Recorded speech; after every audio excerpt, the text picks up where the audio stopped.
Hey, Sean, I appreciate you doing this. I cover the Mavericks for the Dallas Morning News, so getting to know Josh. And I'm curious, I'm interested in learning more about his Australian rules football background. What do you know about that? And what, I guess, makes him such a special athlete to have, been that good at a couple of sports from a young age? Well, I don't know a lot about Josh's background with Australian football. I clearly know, his background with, growing up in Australia and his family being from that country. I think the one point that I would bring up about Josh is he has kind of a natural way of being very physical. That may stem from kind of growing up in Australia and playing different sports or kind of a different type of sport. But he has no problem being physical. I think that's one of the reasons that he's such an excellent defensive player, ahead of the curve for somebody who is so young and thrives in transition. I think when you see the game really getting fast, that's when he's at his best. And clearly that physicality is really a part of him. And that's something that he'll never lose. He's had it for a long time. And I think that will really serve him well, especially as a young player in the NBA. One more follow-up, if I can. We've only gotten to talk to him for a couple of minutes, but he seems to have a very calm, collected demeanor to him. What stories or examples do you have about, the difference between that physicality on the court and the way he conducts himself, as a person? No doubt. I think one of the things that really shined in this draft for Josh is just his character and the type of person that he is, how he handles himself away from the court. He's a teammate that you really enjoy being around. He's about the right things off the court, incredibly bright, smart. School here at the University of Arizona really came easy to him. He was an excellent student and just gets along with, all walks of life, old, young. It really doesn't matter. He just has a way about him that's engaging. And I think a lot of that stems from how he was raised with his family, but also how bright he is. So, if you think about what I described, you have this very competitive player who's physical, and I think the sky's the limit on where he'll end up as a basketball player. His best days are ahead of him, but off the court, he's the total package. Makes great decisions, be really popular in the locker room. And the other part of it is he knows his role. I think he knows his strengths and weaknesses, and he's very determined to work on those weaknesses and embrace those strengths early in his NBA career. Awesome. Thank you so much for your time. Mm-hmm. Next, we'll go with Dwayne Price. Yes, Coach Miller. I work for the Mavericks for the team website. Could you just tell me some stories of what you will remember the most about Josh, about coaching him? And also, did Jason Terry play any role in the Mavericks drafting him, to your knowledge? Well, I think if you're going to draft a player in the first round with the pick the Mavericks had, you're going to do your research. And clearly, Jason Terry and how much he's respected in the Dallas Maverick organization. And then the fact that he's here. Obviously, Jason did not coach Josh, but he's gotten to know Josh through us as a staff and a lot of the things that we've talked about. So clearly, they utilized Jason in a way that they should have, right? To dig as deep as you can and find out the most on and off the court that you can in terms of your research, so that you make a great pick. And Dallas made a great pick, and they utilized all of their resources. Clearly, one thing about this year's draft, everybody had plenty of time to really drill down on finding out who these guys are, where they come from, strengths, weaknesses. And, I can't be happier for Josh and his family, but I also feel like just watching Dallas, their organization from Mark Cuban to Rick Carlisle, and everything that I've learned about their organization with Jason Terry now being a part of our program, Josh couldn't have gone to a better place on the court, and also, Dallas as a city and in the community. And And I think equally, the Dallas Mavericks will really enjoy Josh Green being a part of their future. And the other question is, what will you remember the most about your time coaching Josh? One thing I'll definitely remember is it goes by very quickly. You recruit these guys, and in Josh's case, we built a relationship that dates back to probably when he was a sophomore in high school. And, the recruiting process sometimes lasts actually longer than the time you're around them. That's college basketball. But, Josh has overcome obstacles. His family has really sacrificed a lot. They've relocated. Josh finished his high school career at IMG Academy in Florida, even though his family continued to reside here in the state of Arizona. So, he's been away from home, certainly been away from his home country. And then, he had labrum surgeries, which he's 100% recovered now. But it took him away from the court at a really, really crucial time. Missing time in the senior year of your high school, missing, in essence, the spring and summer before you go to Arizona and play your 1 year. If you consider how much time he missed and the season that he had, and I think just where he's going right now, that's the other thing that I think we really tried to share with Dallas, that Josh's upside is even higher than maybe you realize, because in essence, he missed 8 or 9 months of basketball time in his senior year of high school and before his freshman year of college. So consider that, and I think you'll consider that he's healthy now, and where he's going to go in this next year and a half will be really exciting to follow. Thanks, Coach. Next we go SM Keeler. Hey, Coach. Can you hear me good? Thanks for the time. Sean Keeler, the Denver Post here, along the same lines as Zeke. Obviously, the Nuggets fans are thrilled to see him. A lot's been written about his musical background, over the last few years, and back to Minnesota, too.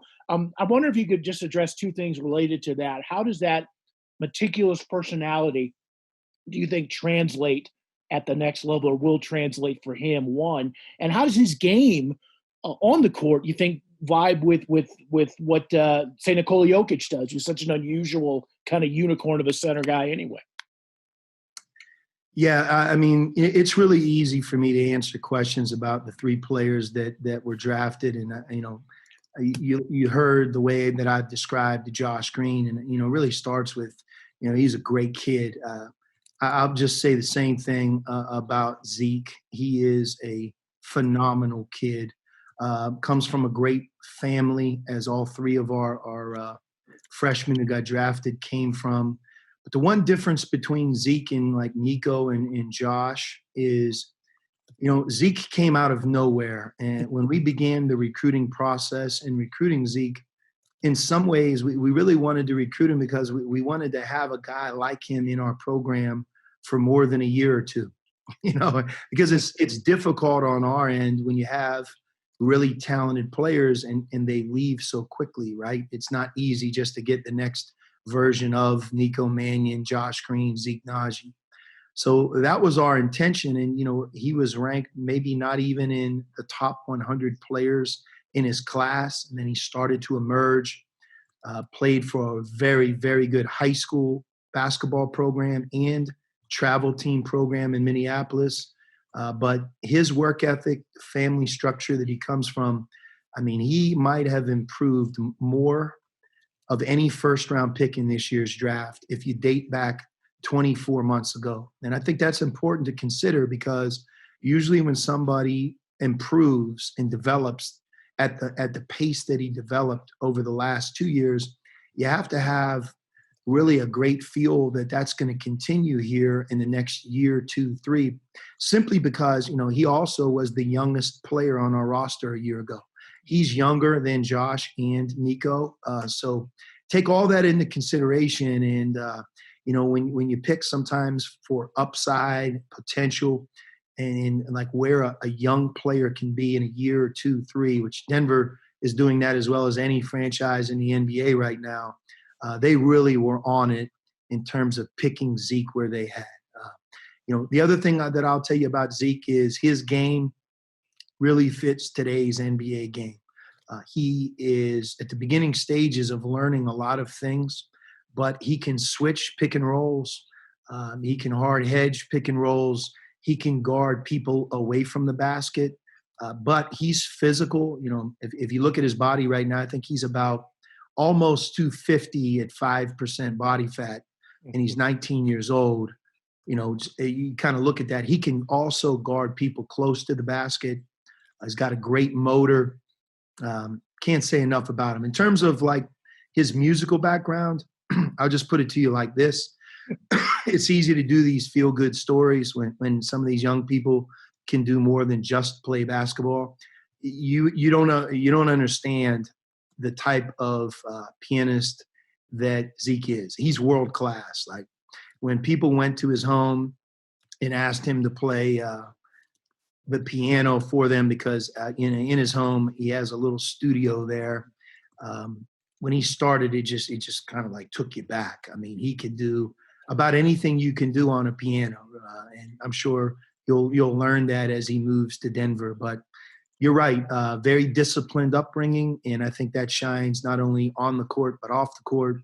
And there's a lot of media members here that covered both Josh and Zeke and also Nico this past year, and I think all of them will tell you that these are some just really great kids, and Denver's very lucky to have Zeke. Thanks, Coach. Next we'll go Kendra Andrews. Hi, Sean. Kendra Andrews with The Athletic Denver. So another question for you on Zeke, and it's similar to what you just answered. But you were just talking about how quickly Zeke developed in that 1 year at Arizona. What did his development physically look like? And with that, what did his work ethic physically look like to get to be the Pac-12 Freshman Player of the Year? Yeah.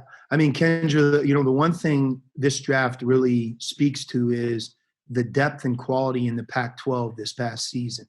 I mean, I think we had 10 overall picks as a conference, which was the most. We don't have a 16-team conference. We have a 12-team conference. So, you do the math, 60 picks, 30 first-round picks, and you consider how many of those picks were chosen from the Pac-12.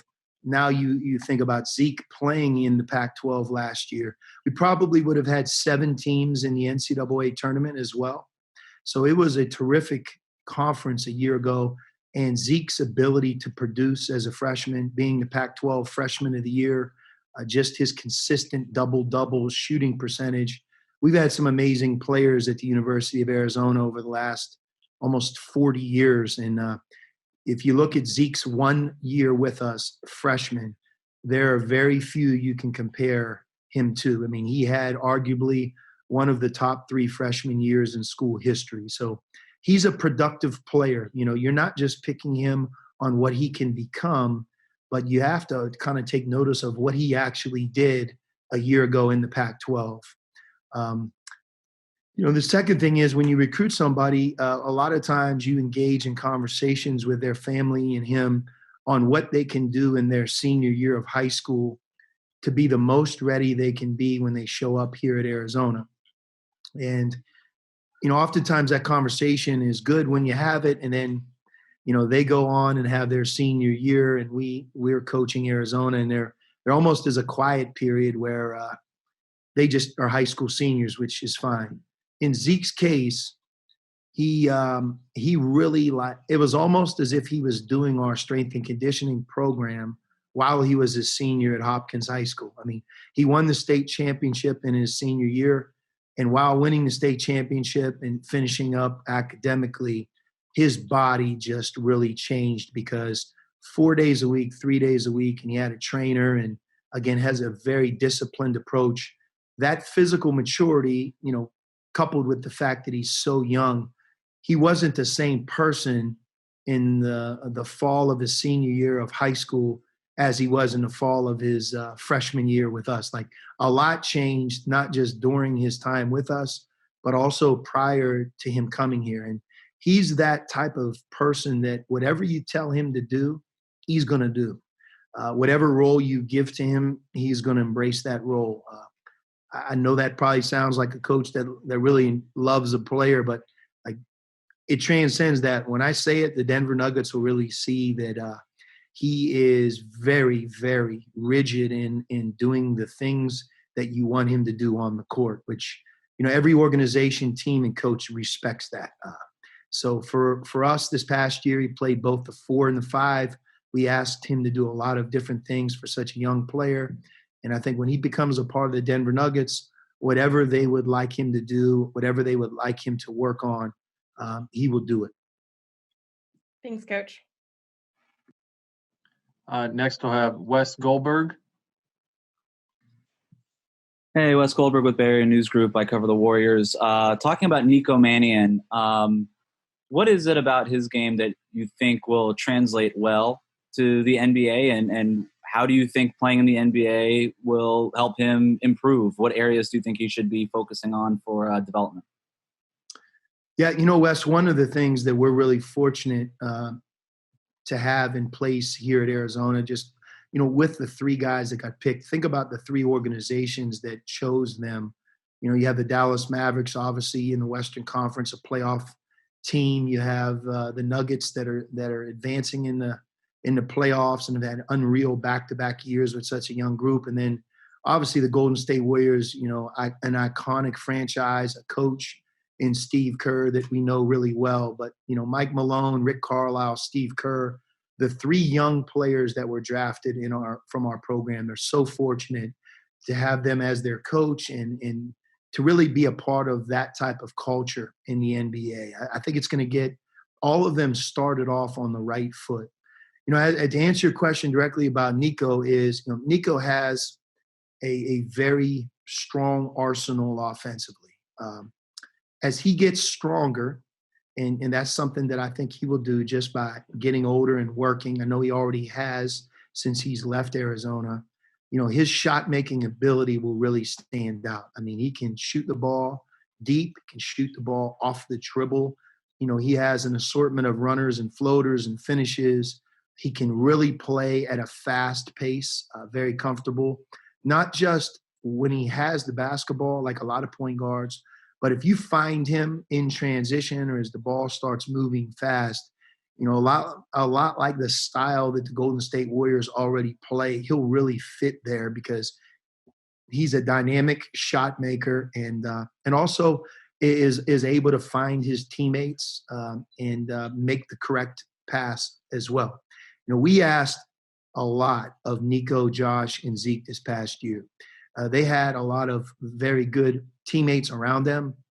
But, if I compare maybe the team that those 3 guys played on at Arizona to maybe the team that an Aaron Gordon or Stanley Johnson, a Lauri Markkanen, even DeAndre Ayton played with, they had some upperclassmen that would have been drafted right alongside with them.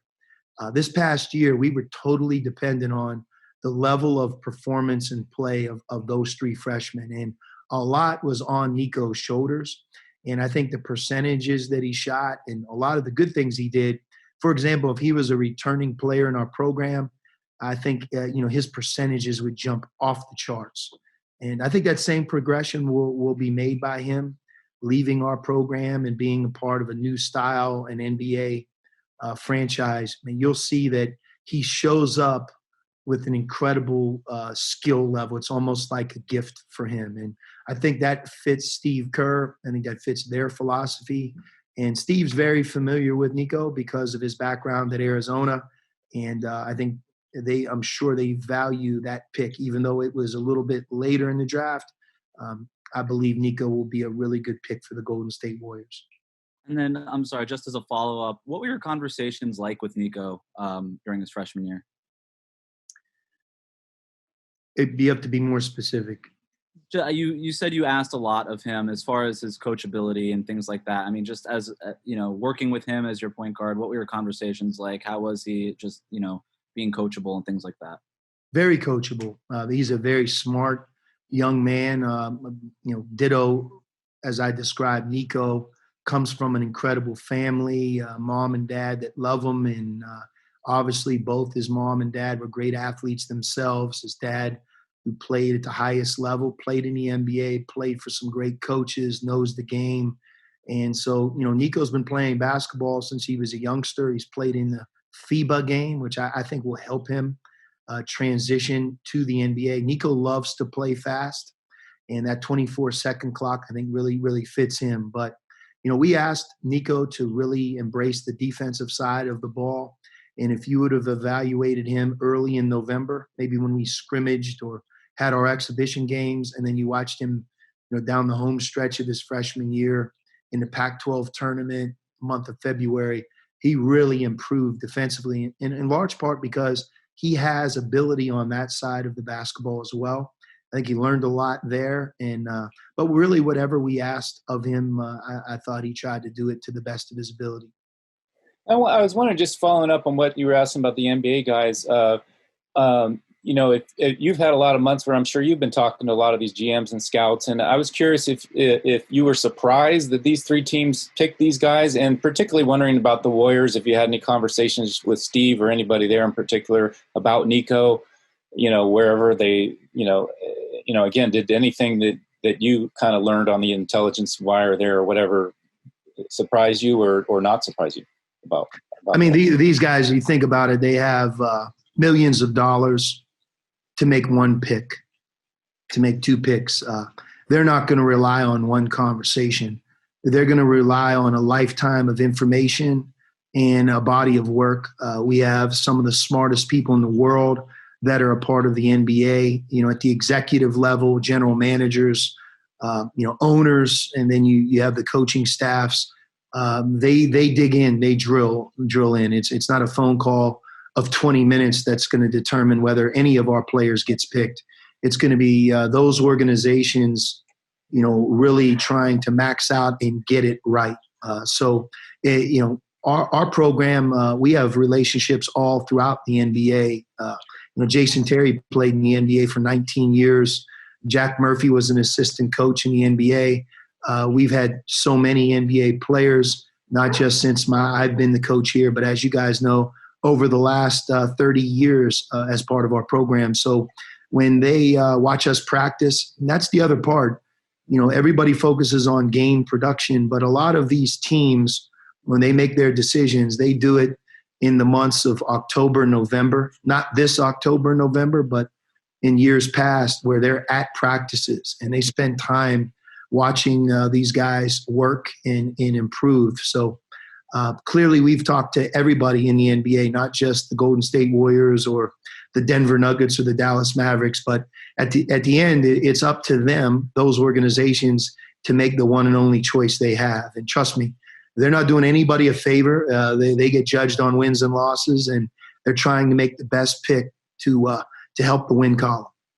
Throughout the year, Nico was projected to be, a top 10 pick. Why do you think he fell, and what were some of the challenges that he had to face during kind of this offseason getting ready for the draft? I think it's unfair to say that he fell because you're giving what's written before somebody ever goes to class one day of their freshman year as if it's accurate, as if it means something. You can't lose money that you don't have. You can't lose an opportunity that you were never given. And the mock drafts and where somebody says that somebody who's 18 years old is going to be picked before one day of class, before one game's played of their first and only year in college, it's ludicrous. It just is. So I don't embrace that Nico fell. And, the NBA draft doesn't always get it right. And sometimes what's more important than where you're picked is who picks you. And Nico staying here in the West, playing for a great coach, Steve Kerr, that I know for a fact loves the way Nico plays, respects him as a talent, believes in him, and they valued that pick. That's more important sometimes than being picked at a certain number. Because, at the end of the day, for Zeke, Josh, and Nico, this is the beginning of a long journey. And where they're at 5 years from now can be a much different place than where they were on draft night or where they would have been before this year's draft. I went to USA Basketball, and I was part of the selection committee, and I watched Zeke before his freshman year at Arizona go through just a brutal tryout, and then make the cut to 16 for the under-19 team, which is incredibly competitive. A lot of players in this year's draft were in that tryout, and I thought he shined. I mean, he could have made the team. He got injured at the very end, but whatever those mock drafts and whatever was written in June before last year, I don't think they would have had him at the 21st, 22nd pick in the first round. So it's like, what happened with Zeke? He really surprised everybody, and his stock rose. I guess you could make that argument, but I don't know how anybody can evaluate Zeke Nnaji before he ever went to school this freshman year. And so many of our players, and their families, they lock into those mock draft and what's written or projected is as early as like 10th or 11th grade. That's just something that's written. What means something is when those teams and organizations really drill down, watch them practice, watch them play in games, and really make decisions that decision is going to impact their franchise. Not until that day can you really evaluate, who's good, who's not, who you like. And then the other part with the draft, this year was really deep with point guards. I think Nico might have been, the 12th or 13th point guard picked in this year's draft. If he would be in next year's draft or a draft a year ago, sometimes those point guards aren't as plentiful, so he gets picked higher. But the only reason that he got picked higher is, a franchise needed a point guard, and there just weren't as many. But that doesn't mean he's going to have a long NBA career. This year's draft was really deep with point guards, and I think that'll play out. And I think you'll see that Nico will have a very good NBA career. But I would not at all embrace, and I don't believe that his stock dropped or Zeke's stock went up, or I don't know what Josh's stock did. They had no stock. They're 18 years old, and not until they practice and play and develop can you really gauge who they are as players. And then even that, the NBA draft isn't perfect.